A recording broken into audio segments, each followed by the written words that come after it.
savez, monsieur Christian Perrin, c'est un juriste, ce monsieur. C'est triste parce que la loi est très claire. L'interrogatoire est confidentiel. Lorsque un officier de police judiciaire finit de vous enquêter, il prend le dossier, il remet entre les mains d'un procureur. C'est confidentiel. Et nous nous posons la question de savoir comment ce député du PCT a eu connaissance de notre dossier lourd, alors que nous-mêmes, nous n'avons pas la connaissance du motif de notre arrestation. Mais lui, il connaît le motif, puisqu'il nous dit que le dossier est lourd. Donc, lui, il est censé expliquer au peuple congolais quelle est la lourdeur. Monsieur Destagavet, est-ce qu'on peut penser qu'il a peut-être été aussi, je ne sais pas moi, dans les combines de votre Mais bien sûr, arrestation? on ne peut pas exclure, d'autant Puisqu'il plus dit que qu'il connaît votre dossier, il est lourd, vous auriez dû passer beaucoup plus de temps en prison, probablement qu'il est dans les combines, il sait pourquoi, ou peut-être qu'il sait pourquoi ils vous ont arrêté.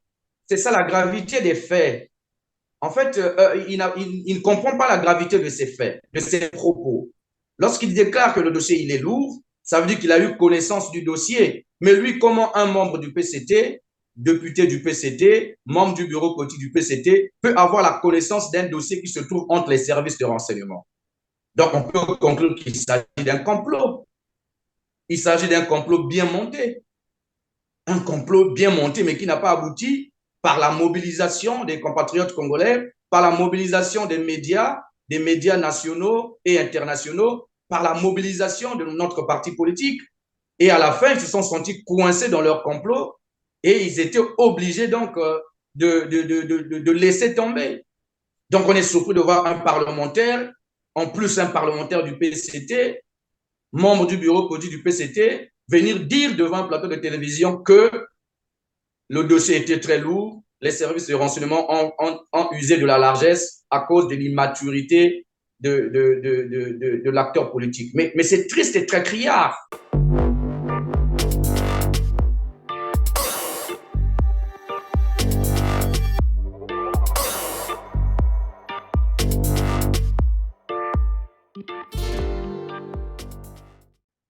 Bonjour et bienvenue, mesdames, mesdemoiselles et messieurs, dans ce numéro de Droit de savoir, où j'ai le plaisir de recevoir encore sur ce plateau, messieurs, Destin Gavet, président du mouvement républicain, avec qui nous allons échanger sur la suite, c'est-à-dire après son arrestation arbitraire par les services de renseignement vendredi 2 décembre 2022 à Pointe-Noire, où il a passé 6 jours dans les cellules de la centrale d'intelligence et de la documentation, la CID, ex-DST du Congo-Brazzaville.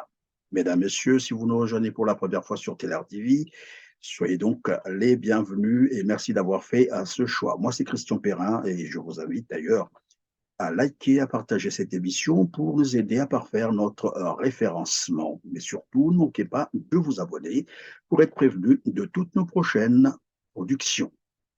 Bonjour, Monsieur Destin Gavet.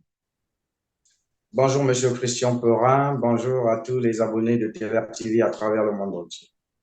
Merci, Monsieur Gavet. Bon retour à la vie politique et sociale. Au fait, comment vous êtes senti dans cette situation une fois qu'on vous a kidnappé, jeté dans une cellule, vous avez passé 6 jours de détention. J'imagine qu'il n'y avait pas de lumière, tout est noir, j'en sais quelque chose.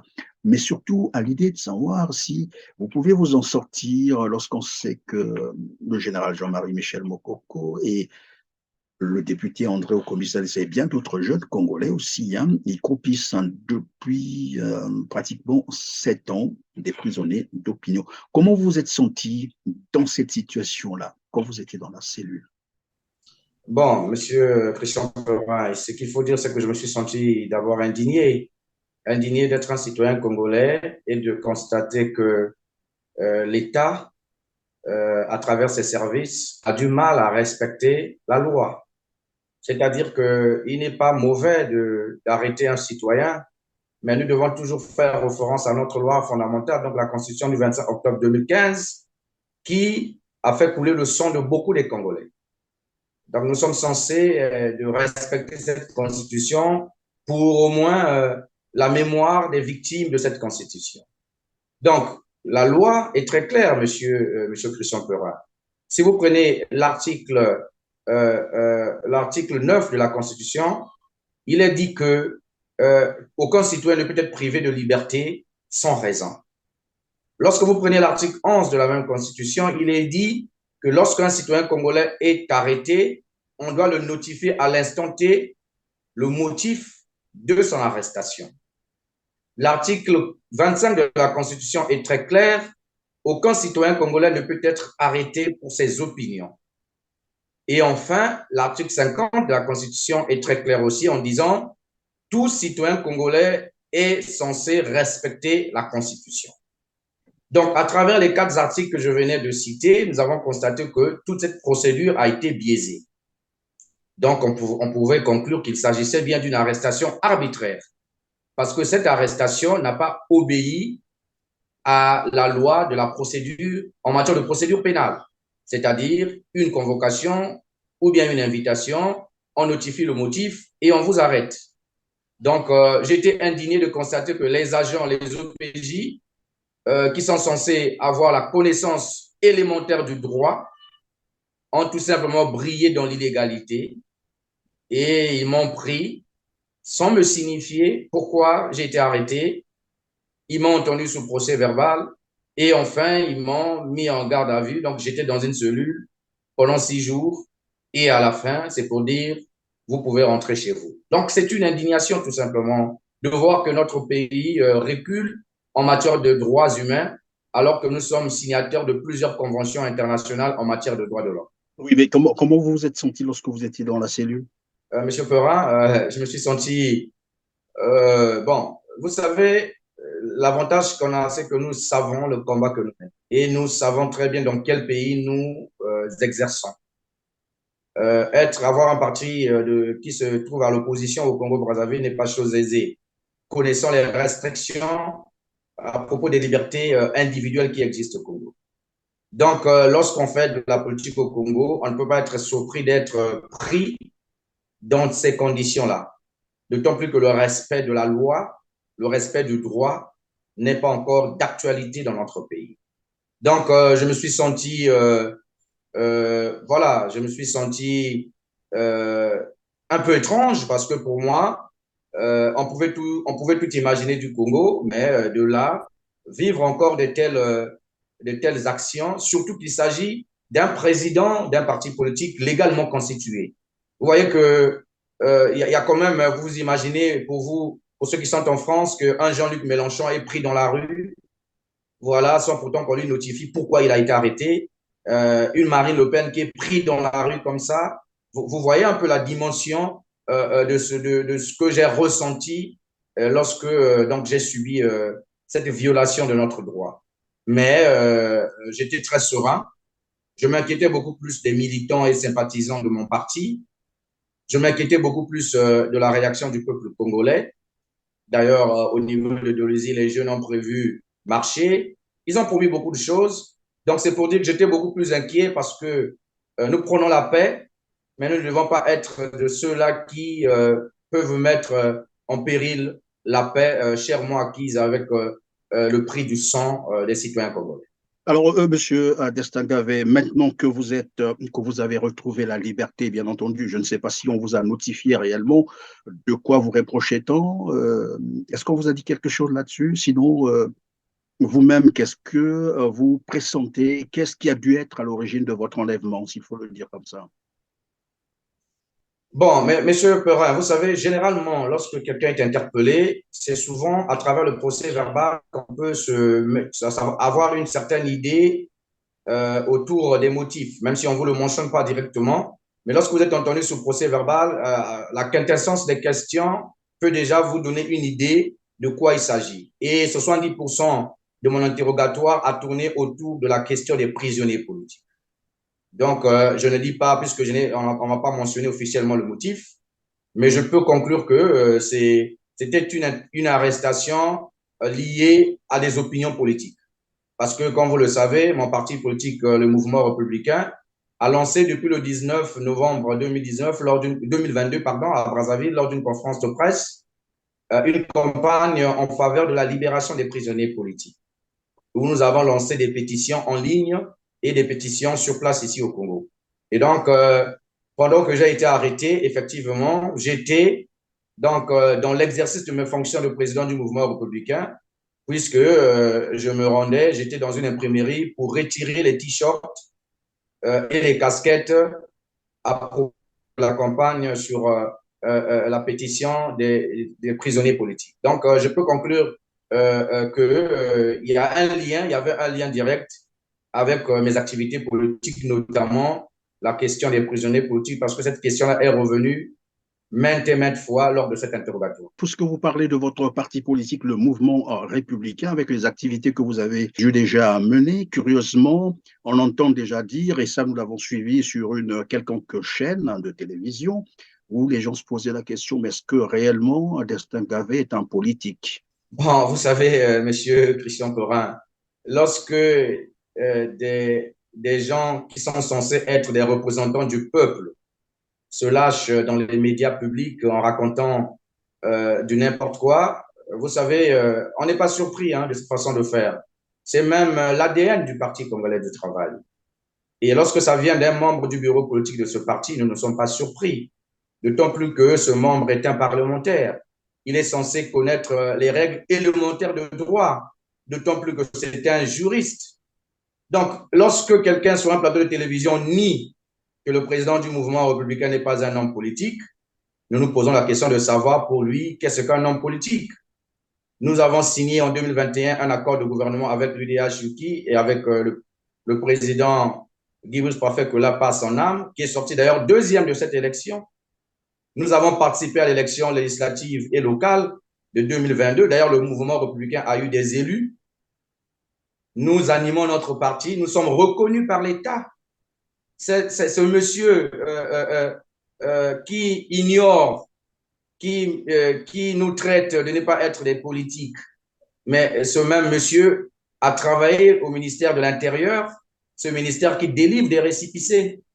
Donc, ça veut tout simplement dire que la personne la plus ridicule dans l'histoire, c'est bien cette personne. Parce qu'il affirme des choses que tous les Congolais savent qui sont réelles. Lorsque votre parti est reconnu par l'État, un parlementaire n'a pas le droit de venir remettre en question cette décision de l'État, alors que lui, il est censé respecter les droits, respecter les règles de l'État. Donc, lorsqu'il vient sur un plateau de télévision, venir faire son matu-vu, son mentalana, on peut appeler ça comme ça. Bon, il faut aussi comprendre que nous connaissons la façon de faire du Parti congolais du travail. Ils aiment toujours utiliser les personnes les plus faibles d'esprit pour venir pendre des mensonges sur des acteurs politiques. On n'est pas surpris de cette réaction. On n'est pas aussi surpris de cette personne parce que nous connaissons la morale de la personne. Nous connaissons sa façon d'être. Nous connaissons qui il est. Ce n'est pas quelqu'un qui est étranger pour nous. C'est quelqu'un à qui nous avons un peu la maîtrise de son parcours. Et nous savons comment cette personne-là s'est retrouvée là où il est aujourd'hui. Donc, nous ne sommes pas surpris que ces propos viennent de lui. Ce sont des propos irresponsables, tout simplement. Mais ce qui est plus grave, monsieur Perrin, parce que ça ne s'arrête pas de nier que le président du mouvement républicain soit un homme politique. Mais il s'agit aussi de dire un certain nombre de choses sur un plateau de télévision qui posent beaucoup de questions. Lorsque ce dernier dit que le dossier de M. Destin Gavet était un dossier lourd et qu'il pouvait passer beaucoup de temps en prison. Vous savez, M. Christian Perrin, c'est un juriste, ce monsieur, c'est triste, parce que la loi est très claire. L'interrogatoire est confidentiel. Lorsque un officier de police judiciaire finit de vous enquêter, il prend le dossier, il remet entre les mains d'un procureur. C'est confidentiel. Et nous nous posons la question de savoir comment ce député du PCT a eu connaissance de notre dossier lourd, alors que nous-mêmes, nous n'avons pas la connaissance du motif de notre arrestation. Mais lui, il connaît le motif, puisqu'il nous dit que le dossier est lourd. Donc, lui, il est censé expliquer au peuple congolais quelle est la lourdeur. Monsieur Destin Gavet, est-ce qu'on peut penser qu'il a peut-être été aussi, je ne sais pas moi, dans les combines de votre arrestation? Bien sûr, on ne peut pas exclure. Puisqu'il dit qu'il connaît votre dossier, il est lourd, vous auriez dû passer beaucoup plus de temps en prison, probablement qu'il est dans les combines, il sait pourquoi, ou peut-être qu'il sait pourquoi ils vous ont arrêté. C'est ça la gravité des faits. En fait, il ne comprend pas la gravité de ses faits, de ses propos. Lorsqu'il déclare que le dossier il est lourd, Ça veut dire qu'il a eu connaissance du dossier. Mais lui, comment un membre du PCT, député du PCT, membre du bureau politique du PCT, peut avoir la connaissance d'un dossier qui se trouve entre les services de renseignement? Donc, on peut conclure qu'il s'agit d'un complot. Il s'agit d'un complot bien monté. Un complot bien monté, mais qui n'a pas abouti par la mobilisation des compatriotes congolais, par la mobilisation des médias nationaux et internationaux, par la mobilisation de notre parti politique.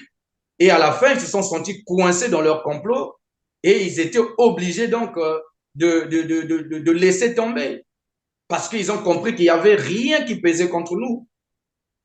La liberté d'expression est garantie dans la Constitution du 25 octobre 2015, cette même Constitution où les Congolais ont perdu leur vie. Donc, on est surpris de voir un parlementaire, en plus un parlementaire du PCT, membre du bureau politique du PCT, venir dire devant un plateau de télévision que le dossier était très lourd, les services de renseignement ont usé de la largesse à cause de l'immaturité de l'acteur politique. Mais c'est triste et très criard. Il doit expliquer donc devant la représentation congolaise, puisqu'il est député, il doit expliquer aux Congolais, au Parlement, qu'est-ce qui fait que ce dossier soit lourd. Il doit nous expliquer, puisque nous connaissons le motif de notre arrestation. Mais comme lui, il a la connaissance du motif de l'arrestation, qu'il organise un point de presse ou bien qu'il a un hémicycle, là où il représente le peuple congolais, pour effectivement nous expliquer qu'est-ce qui constitue ce dossier pour que ce dossier soit lourd. Mais je veux chuter pour dire que le rôle des parlementaires, c'est de défendre le peuple congolais. Le rôle d'un député, ce n'est pas venir sur les plateaux de télévision renier l'existence ou non des hommes politiques. Ce n'est pas ça le rôle d'un député. Leur rôle, c'est de contrôler l'action du gouvernement. Leur rôle, c'est de voter des lois en faveur du peuple. C'est ce qu'il devait faire. C'est ça sa place. C'est ça son rôle. Son rôle, ce n'est pas d'être le juge de ceux qui sont des vrais ou des faux. On va avancer, M. Destin-Gavet. Il y a d'autres informations, mais c'est toujours sur les plateaux télé, bien entendu. Et ce qui est curieux, d'ailleurs, c'est qu'à votre arrestation arbitraire, certaines personnes, certains médias sont montés au créneau pour dénoncer votre arrestation arbitraire, on va dire, l'enlèvement. Mais curieusement, une fois qu'on vous a libéré, ces mêmes personnes n'ont pas attendu 24 heures pour remonter au créneau pour commencer, évidemment, à vous accuser. D'autres ont dit que vous êtes un espion du PCT. Monsieur Christophe Ferrand, vous savez, nous sommes dans la suite logique. C'est-à-dire que ce que nous avons suivi hier venant d'un parlementaire congolais n'est que la suite de ce que nous avons déjà écouté venant, on peut l'appeler journaliste ou activiste. Il faut regarder le contexte, M. Perrin, pour comprendre un certain nombre de choses. Ce compatriote, il anime un média. Il est journaliste, entre guillemets. Mais comment il pouvait aller sur un autre média, donc la radio Chicago, pour aller intervenir en tant qu'invité? Mais il faut comprendre une chose. Nous savons tous que le président de la République est en séjour de travail aux États-Unis d'Amérique. Donc, il faut utiliser tous les moyens à leur disposition pour détourner l'attention. Parce que, comme vous le savez, cette histoire d'arrestation a fait beaucoup de bruit. Et donc, du coup, lorsque la personne sort, ils sont obligés de créer des histoires pour discréditer donc, notre personne. Mais nous connaissons ces complots. Puisque la même personne avait relié l'information, le communiqué de la Fédération de l'opposition congolaise sur sa page. Pourquoi depuis ce jour-là, il n'avait pas dit que Destin Gavet était un pion du pouvoir? Pourquoi il a attendu que Destin Gavet soit dehors pour tenir cet argumentaire? Ça veut tout simplement dire que c'est des gens qui sont manipulés. C'est des gens qui sont envoyés pour salir. Et c'est triste aujourd'hui. Mais les Congolais qui comprennent les choses aujourd'hui savent désormais à qui ils ont affaire. Parce que si Destin Gavet est un pion du pouvoir, mais lui qui est un soutien du pouvoir aussi, mais comment il peut s'attaquer à quelqu'un qui soutient le même pouvoir que lui? C'est aberrant, c'est triste. Il était censé être heureux de voir que Gavet joue le jeu du pouvoir en étant un pion. Donc lui, il devait normalement être content de ma position de pion. Mais pourquoi ma position de pion lui dérange alors que nous travaillons pour le même pouvoir? Parce que lui aussi, c'est un soutien du pouvoir. Donc vous comprenez par là que nous sommes en face des gens qui, même lorsqu'ils viennent pondre des mensonges sur les chaînes de télévision et autres, ils n'ont pas la connaissance Et ils le font très mal. Et donc, lorsqu'on a compris qu'il avait mal fait son travail, et peut-être les auteurs ont décidé de passer à la vitesse supérieure, voilà pourquoi nous avons suivi un parlementaire congolais dire du n'importe quoi sur une chaîne de télévision. Donc, nous ne sommes pas surpris. Vous connaissez comment on peut inventer une histoire pour salir la personne. On en a écouté beaucoup sous Brice Parfait Kolela. Mais lorsqu'il est mort, les gens ont compris qu'il était dans le réel, dans le vrai. Donc, nous sommes sereins et nous avançons dans notre combat. Les gens ont pensé nous faire taire à travers cette arrestation, mais au contraire, ils ont renforcé nos capacités de mobilisation et nos capacités dans cette lutte. Parce que notre guerre, notre combat, c'est un combat d'idées, un combat du changement. Nous voulons de l'alternance dans notre pays. Nous voulons que le Congo soit un pays Évidemment, démocratique. Monsieur Destin Gavet, dans le même sens, on a parlé de votre véhicule, votre voiture, et apparemment, il ressortait que vous aviez bénéficié de beaucoup de privilèges du pouvoir de Brazzaville, qui vous aurait acheté un moteur de véhicule, on vous aurait même cédé un permis forestier. C'est quoi ces histoires-là? Mais Et que on est votre toujours, arrestation monsieur, serait normalement une mesure de représailles parce que vous auriez trahi et vous aurez trahi en fait vos amis, euh, probablement du système au pouvoir au Congo monsieur Brazza. Perrin, par là qu'on est toujours dans cette logique mensongère. Lorsqu'il dit qu'on m'avait offert une voiture et que cette voiture a été récupérée, a été brûlée, ce sont des conneries. Pourquoi je le dis? Parce que j'ai la même voiture depuis 2017. Nous sommes aujourd'hui en 2022. J'ai la même voiture, mais alors que lui il dit que cette voiture a été brûlée. Ça, c'est de un. De deux, il parle d'un permis qu'on m'aurait accordé, signé par M. Pierre Auba. M. Pierre Auba n'est pas ministre de l'économie forestière. M. Pierre Auba est ministre des Mines. S'il avait parlé d'un permis minier, ça pouvait se comprendre, mais il parle d'un permis forestier que j'aurais reçu de Pierre Auba. Mais Pierre Auba ne délivre pas les permis forestiers. Ça, c'est de un. De deux, j'ai travaillé dans une compagnie forestière. J'étais travailleur. J'ai travaillé sous les ordres du DG, M. Zéphirin Yala, qui était directeur général de la compagnie. Moi, j'étais son assistant, chef du personnel. J'ai travaillé. J'ai les documents de travail. J'ai mon certificat de travail à l'issue de cette période. Donc, ça veut tout simplement dire que lorsqu'il dit que j'ai eu un permis, j'ai eu les privilèges du pouvoir, mais il n'y a rien, il n'a pas de sens. J'ai travaillé comme un travailleur. Avant d'aller travailler à Pointe-Noire auprès de Winghua, la compagnie chinoise, j'ai travaillé chez TBN. J'ai les preuves, j'ai mes bulletins de paye et tout ce qui va de pair. Un propriétaire d'un permis d'exploitation peut encore avoir les bulletins de paye d'un travailleur. Mais lorsqu'il parle d'argent, on m'aurait donné 50 millions comme avance lors de la présidentielle. Oh. Mais les citoyens congolais me connaissent au quotidien. Quelqu'un qui a 50 millions sent quand même que sa vie prend de l'ampleur. Je vis modestement avec ce que j'ai, avec le peu que je gagne, avec le peu que j'ai pu épargner pendant que je travaillais. Je vis avec. Donc, au jour d'aujourd'hui, on comprend que c'est une façon aujourd'hui de nous nuire tout simplement. C'est une personne qui a été envoyée en mission pour nous jeter de l'anathème, pour nous nuire tout simplement. Donc, je voudrais rassurer le peuple congolais que nous sommes sincères dans notre combat. Jusqu'à preuve du contraire, nous luttons pour l'alternance dans notre pays.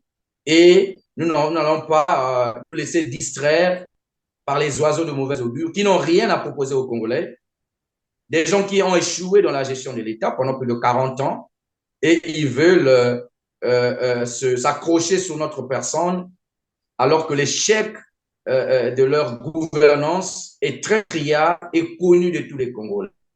Donc, nous continuons notre marche et nous rassurons les Congolais que ce sont des propos qui n'ont aucun fondement. Il n'y a même pas 1% de vérité dans tous ces propos. C'est du mensonge à 100%. Et nous venons Oui, de les démontrer monsieur avec… Destin-Gavet, dites-moi un peu, avez-vous déjà rencontré Denis Sassou Nguesso ou vraiment Zéphirin Boulou ou Jean-Jacques Bouillard? Mais je vais les rencontrer sur quelle occasion? Pour quelle occasion? Lorsque mon parti a été reconnu comme parti politique, le ministre Mboulou n'était pas ministre de l'Intérieur. Je pouvais dire que je l'ai rencontré dans le cadre de ses fonctions de ministre chargé des partis politiques, mais jamais du tout. Je n'ai jamais été en face de lui. Je n'ai jamais été en face du président Denis Sassou Nguesso, moins encore devant la face de Jean-Jacques Bouya. Ce sont des personnes que je connais que par des médias. Je sais que ce sont des ministres de la République. Ça s'arrête par là. Alors, monsieur Destin Gavet, on va parler de la suite, de l'après-arrestation, bien entendu. Vous avez été kidnappé, détenu arbitrairement pendant 6 jours dans les cellules de la centrale d'intelligence et de la documentation, ex-DST, hein, du Congo-Brazzaville. Maintenant, vous êtes libre. J'ai bien envie de savoir avec vous, est-ce que c'est une liberté conditionnelle y a-t-il des limites qu'on vous a imposées quand vous êtes sorti de là? Par exemple, dans vos activités politiques, y a-t-il des choses qu'on vous a dit, ben ça, ne faites plus, ou vous êtes totalement libre comme avant? On ne m'a pas notifié le motif de mon arrestation. Nous sommes des hommes libres. Libres en pensée, libres en parole, libres en action. Nous sommes un parti de l'opposition, reconnu par l'État congolais, légalement constitué. Donc, on ne peut pas on peut pas restreindre notre champ d'action. Parce que même la Constitution, qui est la loi fondamentale, n'empêche pas aux citoyens de parler, de s'exprimer. La Constitution garantit la liberté d'expression. À plus forte raison, même pour un citoyen lambda, c'est garanti. À plus forte raison, un politique. Donc, nous n'avons aucune restriction. Nous n'allons pas baisser notre combat politique ni diminuer d'un iota. Nous connaissons nos priorités. Nous connaissons nos objectifs. Nous connaissons notre combat. Et nous sommes très fiers de mener ce combat aux côtés du peuple congolais pour la restauration de notre pays. Ça, c'est ce que nous voulons. Donc, on ne va pas se laisser influencer, se laisser intimider par qui que ce soit, parce que nul n'est au-dessus de la loi. Nous agissons tous dans le cadre légal. Nous connaissons nos limites en tant que politiques et nous usons de la disposition constitutionnelle de l'article 25 de la Constitution qui garantit la liberté d'expression. Maintenant que vous êtes libre encore, j'allais dire désormais libre, est-ce qu'on peut penser que la campagne, bien entendu, pour la libération des prisonniers politiques, notamment le général Jean-Marie Michel Mokoko, le député au Kombi Salissa, mais aussi les jeunes Congolais qui croupissent encore dans les geôles de Brazzaville depuis pratiquement 7 ans, des prisonniers d'opinion. Est-ce que la campagne va continuer? Oui, lorsque nous avons procédé au lancement de la campagne, il a été question que la campagne se déroule sur 1 mois. La campagne a été prévue du 19 novembre au 19 décembre. Et donc, la campagne continue et nous allons clôturer la campagne le 20 décembre. Le mardi prochain, nous allons clôturer la campagne et nous ferons le bilan de la campagne lors d'une conférence de presse que nous allons animer à Brazzaville. Donc, la campagne se poursuit et la campagne prendra fin comme nous l'avons prévu initialement le 20 décembre 2022. Alors, dites-nous un peu, monsieur Destin Gavet, c'est une question, hein, la réponse, elle est facultative. Votre appartenance, vous avez des affiliations, j'allais dire vos parents. Vos parents, tout à l'heure, on a parlé d'un député. Ben, c'est vrai que les noms sont odieux, mais vous avez des parents tels que votre grand frère est un député du Parti congolais du travail. Votre mère, je crois également, doit être au Parti congolais du travail. Votre père aussi fut un membre éminent du Parti congolais du travail. Et vous, aujourd'hui, vous allez vous opposer à ce système politique qui est au pouvoir. Et donc, la tête est tenue aujourd'hui par le Parti congolais du travail. Beaucoup n'arrivent pas à comprendre cette nuance. Les gens veulent réduire l'action politique à une famille, alors que l'action politique est censée être menée pour l'intérêt de tous les citoyens congolais. Les opinions sont les choses les plus importantes dans la vie d'un homme. La liberté. Donc, il faut qu'on fasse une différence entre les relations politiques et les relations de famille. Personne ne décide de naître dans une famille. Personne ne décide de naître dans un pays. Personne ne choisit ses parents. On arrive sur Terre, on est dans une famille, on grandit et on se rend compte qu'une famille peut appartenir à une formation politique. Mais en tant que membre de la famille, vous n'êtes pas obligé d'être dans la même idéologie politique. Vous êtes libre de choisir votre orientation politique. C'est comme une orientation religieuse. Vous êtes né dans une famille de catholiques, mais vous décidez d'aller prier chez les protestants. Pourquoi ça ne crée pas de scandale chez les Congolais? Pourquoi lorsque dans une même maison, il peut y avoir 4 personnes différentes qui prient dans 4 églises différentes, les gens ne se posent pas de questions. Mais dès lors qu'on constate dans une famille, il y a divergence d'opinion politique, les gens commencent à se poser des questions. Non! Il faut que nous prenions de la hauteur. Il faut que nous sortions de l'émotion. Je suis issu d'une famille dont il y a quelques membres qui sont membres du Parti congolais du travail. C'est leur choix. Mais devraient être obligés de suivre leur choix. J'ai choisi ma direction. J'ai choisi mon engagement. J'ai choisi mes opinions. Je les assume et j'avance. Maintenant, s'il y a des gens qui ont un esprit assez faible pour ne pas faire la différence entre les relations qu'on peut avoir au sein d'une famille et l'engagement politique, c'est triste. Moi, je sais faire cette différence. Moi, je sais faire la différence entre un engagement politique et les responsabilités au sein d'une famille. Et depuis mon engagement politique, depuis le début de mon engagement politique du côté de l'opposition, je sais faire cette différence. Maintenant, s'il y a de ceux qui pensent qu'on n'est pas libre de choisir sa propre voie, son propre chemin, mais je suis désolé pour eux. Je suis désolé parce que ces personnes-là ne comprennent donc pas le sens même de la vie. Parce que le sens de la vie, c'est la liberté de choix. Le choix, il est individuel. Le choix ne dépend pas de l'entourage. Le choix ne dépend pas de la famille. Le choix dépend de soi-même. Le choix dépend de son esprit, de ses convictions. Voilà ce que nous sommes aujourd'hui. Nous sommes à l'opposition. Quand bien même nous avons quelques membres de notre famille qui se trouvent au PCT, c'est leur liberté à eux. Nous ne les jugeons pas parce que, comme je l'ai dit, la liberté ne s'impose pas. Et quant à eux aussi de respecter nos opinions, de nous respecter en tant que des hommes libres qui peuvent décider de leur destin sans pourtant avoir à demander la permission à qui que ce soit, aussi parents qu'ils soient, aussi responsables qu'ils soient. Beaucoup d'autres jeunes aussi sont souvent kidnappés de la même manière. Vous encore, vous avez eu la chance parce que vous êtes président d'un parti politique. Et certains jeunes qui sont kidnappés parfois sont portés disparus ou parfois ils sont victimes des exécutions extrajudiciaires, on le sait. Aujourd'hui, nous parlons aussi de ces prisonniers politiques, le général Jean-Marie Michel Mokoko, Kobi Salissa et les autres. Une fois que vous avez passé ce séjour carcéral, pendant 6 jours, quand vous sortez de là, quelle perception avez-vous du pouvoir de Ce qu'il faut dire, M. Christophe, c'est que nous avons beaucoup d'efforts à faire en matière du respect des droits de l'homme. Pendant que nous parlons, il y a un cas, comme vous l'avez suivi sur le réseau, au niveau du commissariat de Ngoyo.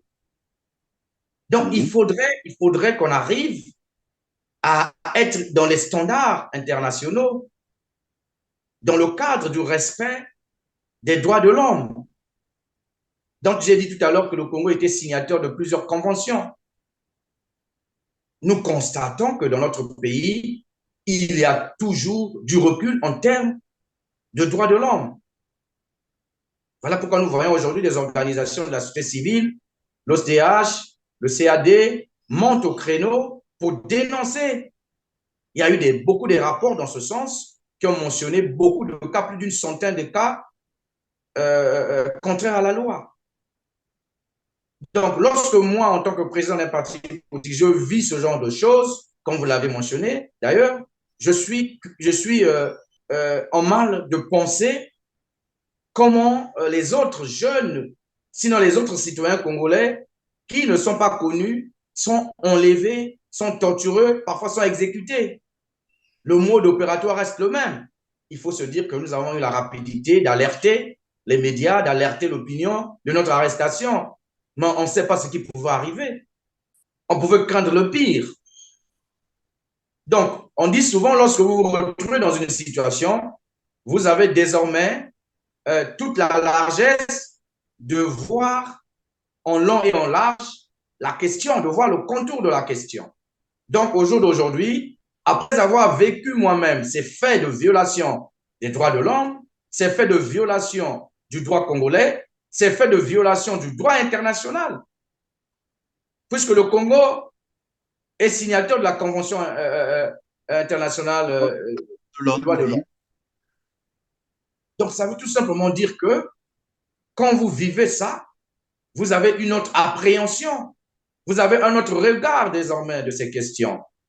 Et ça nous conforte également dans notre action. Ça nous met en éveil, ça nous donne un coup de pouce. Parce que nous devons être vigilants désormais face à ces questions-là. Nous ne pouvons plus traiter ces questions avec légèreté si nous le faisions dans le passé. Mais nous devrions désormais traiter ces questions avec beaucoup de rigueur. Parce que nous-mêmes nous sommes passés par là et nous avons vu qu'est-ce que ça coûte d'être privé de liberté. Qu'est-ce que ça fait d'être arrêté arbitrairement, sans motif. Donc, c'est ça le grand problème. Et aujourd'hui, la responsabilité, il faut le dire, revient à l'État congolais. Parce que ces agents, ils sont formés par qui? Par l'État. Est-ce que ces agents font bien leur travail sur le terrain? Nous sommes à même de se poser cette question. Dans notre cas, nous dirons non, puisque la procédure n'a pas été respectée. Donc, ça veut dire aujourd'hui, l'État doit prendre ses responsabilités, doit permettre à ce que les libertés individuelles des citoyens soient respectées. C'est ce qui constitue le socle de l'État. On nous vante nuit et jour la restauration de l'autorité de l'État. Mais cette restauration de l'autorité de l'État passe par le respect élémentaire du droit, notamment les droits humains. Donc l'État a un grand travail à faire. L'État doit jouer pleinement son rôle. Et nous, en tant que des politiques, nous devons veiller à ce que l'État arrive à bien faire son travail pour que les citoyens ne subissent plus ce genre de préjudice qui cause parfois beaucoup de désolation et parfois aller jusqu'à l'extrême. Donc, nous avons appris de ce passage, nous avons appris de la réactivité, surtout du peuple congolais, ça il faut le mentionner, parce que le héros de cette libération, ce n'est pas les membres de la famille comme certains veulent s'en accaparer, comme certains veulent prendre la paternité de notre libération. Mais le véritable héros de notre libération, c'est le peuple congolais. Le véritable héros de votre libération, Monsieur Destin Gavet, vous avez dit, c'est le peuple congolais, et c'est par là, malheureusement, que je vais mettre à terme à cette émission. Nous sommes arrivés, bien malheureusement, à la fin de l'heure. En tout cas, merci d'avoir été avec nous, et j'allais dire bon vent, maintenant que vous êtes encore libre, alors. C'est à moi de vous remercier, Monsieur Christian. Je remercie toute l'équipe technique de TLR TV, parce qu'il faut le dire, au-delà de M. Christian, il y a des hommes de l'homme qui travaillent d'arrache-pied pour que nous puissions avoir la qualité de ces images, la qualité des programmes que nous avons sur TLR TV. Il faut saluer le travail de ces hommes. Et parmi ces hommes, nous pourrons parler de M. David qui fait un travail de fond. Donc, je voudrais ici remercier toute l'équipe technique de TLR TV, parce que c'est une chaîne qui nous donne aujourd'hui l'opportunité de nous exprimer au-delà des frontières. Et nous vous remercions. Nous pensons que nous aurons d'autres occasions Et nous saluons également, nous remercions également pour terminer le peuple congolais pour sa grande mobilisation. Nous remercions les médias, nous remercions les organisations de la société civile, nous remercions toute personne qui a pu lever sa voix afin que la libération de Destin Gavé soit totale aujourd'hui. Et nous sommes très reconnaissants. La lutte continue, le combat continue. Nous n'allons jamais baisser les bras, car comme vous le savez, seule la lutte libère. En tout cas, je vous dis donc merci au nom de tout le monde, au nom surtout de l'équipe de Teler TV, à la rédaction de Teler TV, sinon au nom de toute la chaîne et aussi au nom du peuple congolais qui nous suit, mais aussi des autres téléspectateurs de par le monde. À vous, mesdames, mesdemoiselles et messieurs, en tout cas, merci d'avoir été encore avec nous aujourd'hui. Juste vous rappeler, comme d'habitude, likez et partagez nos programmes pour nous aider évidemment à atteindre un plus grand nombre de téléspectateurs parce que le succès de Teler TV, c'est avant tout vous, les téléspectateurs. Pour ceux qui nous ont rejoints pour la première fois sur Teler TV, ne manquez pas de vous abonner pour être prévenus de toutes nos prochaines productions. On se dit au revoir et à très bientôt. Merci.